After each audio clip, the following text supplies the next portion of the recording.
Alhamdulillahi rabbil alamin arrahmanir rahim maliki yaumiddin iyyaka na'budu wa iyyaka nasta'in ihdinas siratal mustaqim siratal ladzina an'amta 'alaihim ghairil maghdubi 'alaihim waladdallin amin. Jamaah yang dirahmati Allah Subhanahu wa taala, wabil khusus yang sama-sama kita hormati guru kita Bapak Ustaz Nasir, kita doakan agar beliau diangkatnya di dalam Allah Subhanahu wa taala, Allah berikan kesembuhan dan juga Bapak RT dan seluruh jamaah yang dirahmati Allah Subhanahu wa taala. Wa qala ta'ala kitabun anzalnahu ilaika mubarakun liyadabbaru ayatihi waliyadzakkara ulul albab. Wa qala ta'ala, dan Allah Ta'ala berfirman, kitab, yakni Al-Quran, anzalnahu, kami turunkan Al-Quran itu, ilaika, kepadamu, maksudnya Nabi Muhammad. Apa fungsinya? Diantaranya adalah mubarakun, yang diberkahi atau diberkahkan. Untuk apa? Lihat baru agar menjadi memperhatikan ayatihi, ayat-ayatnya, waliyadzakkara, dan agar menjadi peringatan atau pelajaran ulul albab oleh orang-orang yang mempunyai pikiran. Al-Quran, kitab Allah, kitabun yakni Al-Quran, karena beberapa nama Al-Quran itu macam-macam ya. Ada sekitar 6 atau 7. Al-Quran, Asy-Syifa, Al-Kitab, As-Suhuf, ya itu termasuk Al-Quran. Nah, di sini adalah kitab, berasal daripada kataba, yakni tulis, catatan. Jadi Al-Quran itu merupakan isinya catatan-catatan yang sudah ditulis sejak zaman sahabat Abu Bakar. Dan itu dicatat di berbagai macam tempat, ada yang di kertas, ada yang di kulit unta, ada yang di batu-batu, ada bahkan ada yang di tulang-tulang unta. Belum dibukukan. Dan itu dihafal oleh sahabat. Jadi kalau Al-Quran kalau dulu langsung dari Nabi ke sahabat, hafal. Diusulkan, tidak boleh dicatat, tidak boleh dibukukan. Saat di zaman Nabi, Khalifah Utsman bin Affan, Utsman, Abu Bakar, Umar, Utsman, yang ketiga, Khalifah ketiga, baru ada usulan.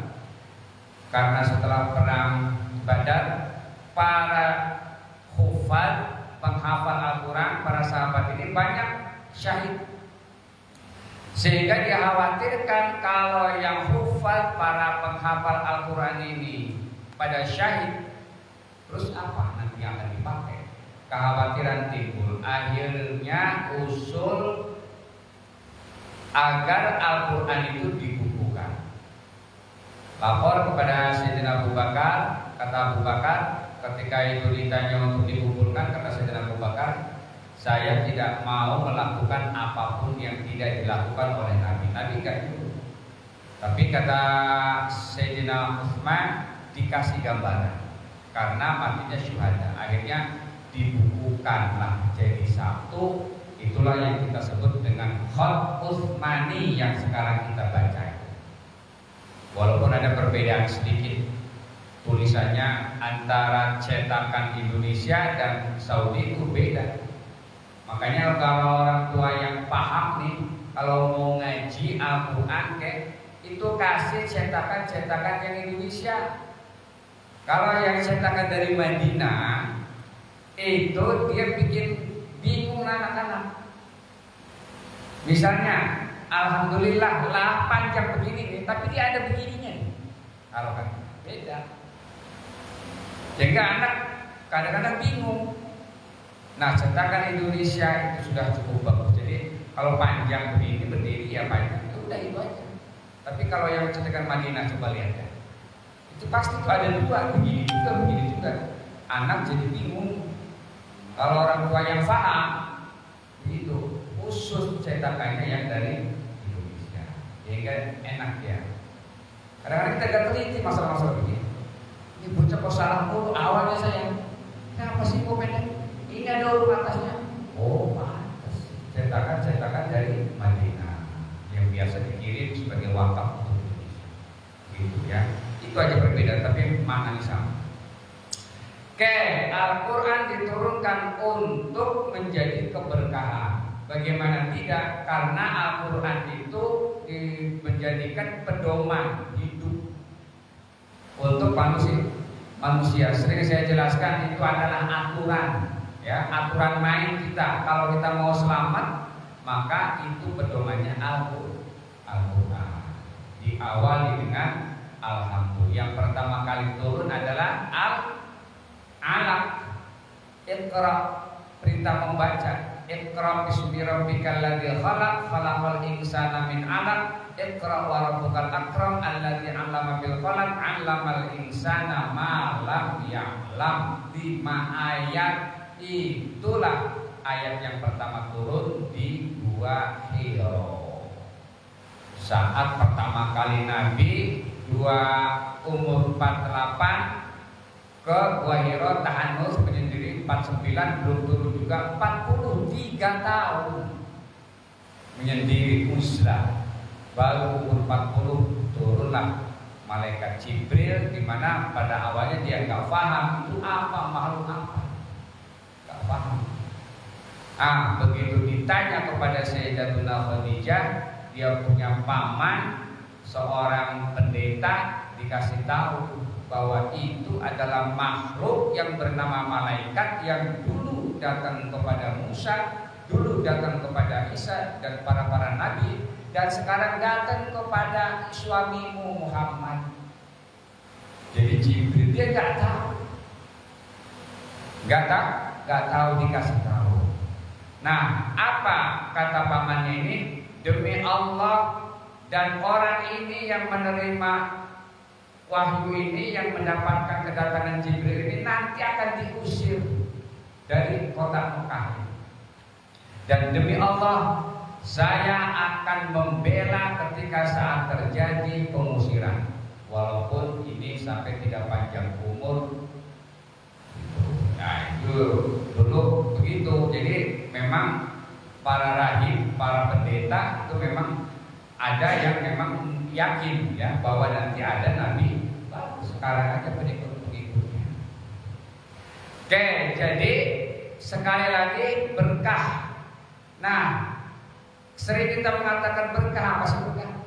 Berkah ilmunya, berkah umurnya, berkah anaknya, berkah hartanya.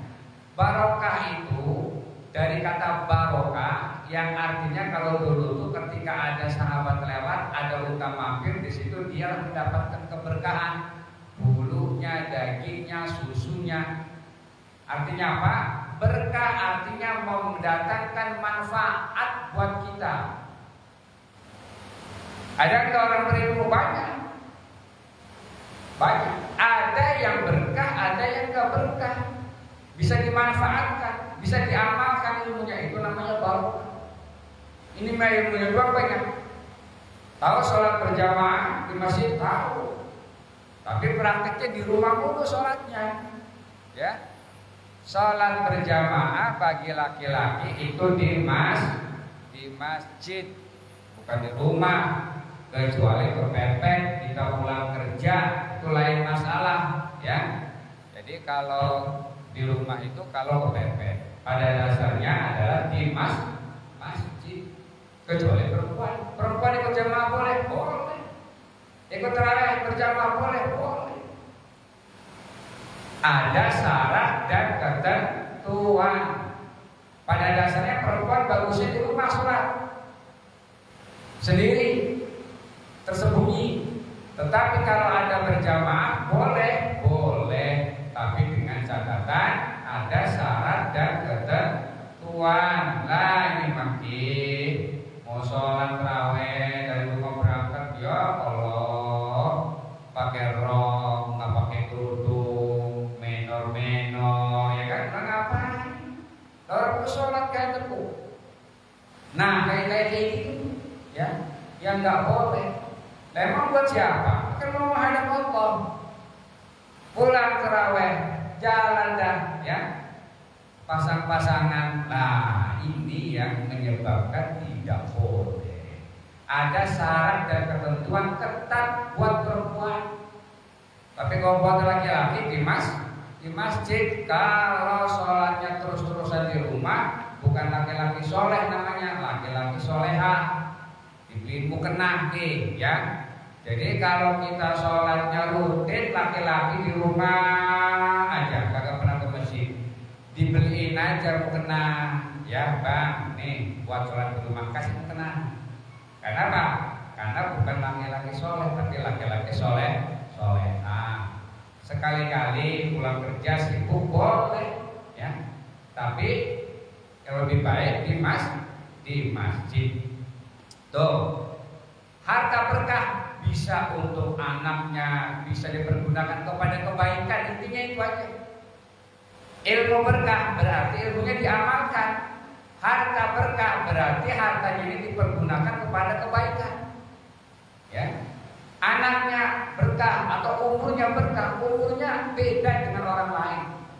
Berkah, isi, kualitasnya. Saya dulu sudah pernah menyampaikan antara umur yang sama, sekolahnya di tempat yang sama, yang satu mani berkembang, ya hidupnya, yang satu kurang keberkahan. Padahal sama, tapi keberkahan, ya. Nggak melihat kerjanya berkah, walaupun kita buka toko berkah, ya. Walaupun itu kerjaannya kerjaan akhirat ataupun memang dia kerja di mana, tapi nggak ada keberkahan, nggak pernah tuh hartanya disisihkan buat agama, ya, nggak pernah. Disimpan aja udah, gajian masuk ke rekening, gajian masuk ke rekening terus saja, nggak pernah dipakai buat kebaikan. Kalau kita mampu untuk kebaikan hartanya, berarti itu berkah. Itu aja, ya. Simple, ya. Jadi nggak usah pakai apa sih mana berkah. Kalau kita mampu menggunakan ini kepada yang diridhoi oleh Allah, ke jalan yang baik, itu namanya berkah. Gak kekurangan, ya. Kan ada duit banyak, ya, tapi gak ada, cepat banget hilang, habis. Gak terasa tuh buat apa, ya. Ada orang yang hidupnya hanya buat makan cukup sehari-hari, tapi tenang, dan itu selalu buat kebaikan, itu namanya berkah. Jadi gak menjamin. Untuk apa? Pertama adalah untuk keberkahan, yang kedua agar menjadi di tadabbur. Tadabbur itu adalah dijadikan untuk direnungi ayat-ayatnya. Jadi fungsinya Al-Quran itu diturunkan, setiap ayatnya untuk direnungi, difahami, bukan untuk dibaca berpahala, ya. Al-Quran beda dengan bacaan lain. Kalau kita baca Quran atau baca yang lain, ilmu pengetahuan berpahala. Tapi Al-Quran beda, satu huruf dibalasnya 10. Dan baca Al-Quran beda dengan bacaan-bacaan lain. Kalau bacaan-bacaan lain kita mulutnya nggak gerak, ya, baca berita, ya. Kalau Al-Quran dia harus keluar. Bismillahirrahmanirrahim. Alhamdulillahirabbil alamin. Ar-Rahmanir-Rahim. Baca namanya itu. Jadi bukan baca Quran liatin aja dalam hati, bukan baca namanya, ya. Kalau kita kayak tadi saya tuh ngeliatin sebelum saya baca dulu dalam hati tuh terjemahin, itu namanya mutolaah. Dalam bahasa Arab namanya mutolaah. Guru-guru biasanya kalau mau ngajar, ya, apalagi kitab-kitab kuning, referensinya dari mana, ini apa, itu namanya mutolaah.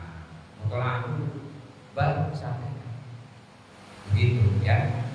Poin ini pemahamannya apa, itu namanya mutolaah. Dan mulutnya nggak keluar suara, diem aja. Gitu. Kalau Al-Quran baca berarti keluar suara. Nggak boleh kita diem, ya. Apalagi kita Ramadan ya. Minimal banget 1 Al-Quran, dikit banget. Ya. Kalau saya mah dulu waktu pesantren 3. 10 hari khatam, 10 hari khatam, 30 udah. Pulang panggil sama Pak Kiai, siapa yang berapa kali, berapa Quran, berapa kali, berapa juz, udah dikasih dah kain, pulang. Ya, gampang banget. Nah ini mah ampet, udah puasa, udah mau habis belum khatam juga. Astagfirullah, ya kan? Walaupun di mobil toko bisa baca. Apalagi sekarang canggih pakai HP aja. Emang nggak boleh? Boleh.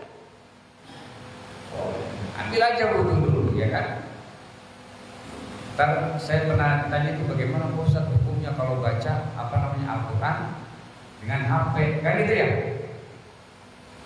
Apakah sama dengan mushaf dipegang itu harus suci? Maksudnya memegang, kan ini kan Al-Quran kan nggak boleh kalau kita dalam keadaan ini mahmul membawa Al-Quran itu kan boleh, ya.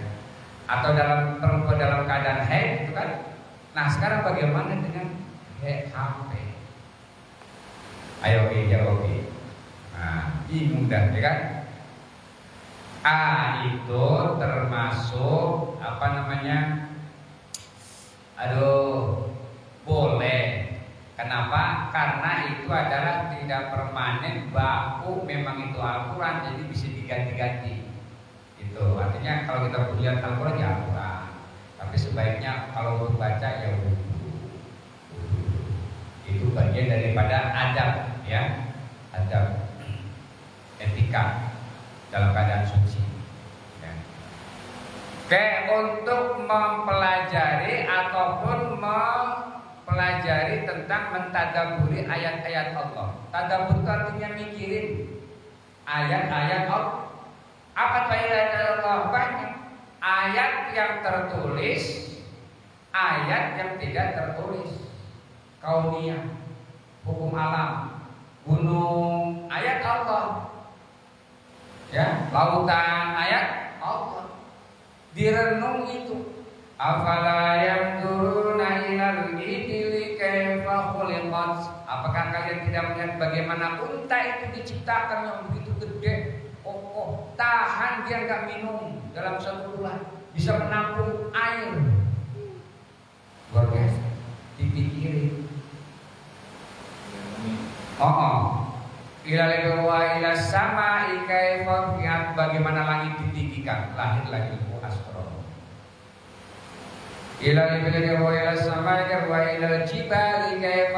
Bagaimana gunung-gunung ditancapkan menjadi kokoh, menjadi paku bumi penguat. Lahirlah ilmu geografi.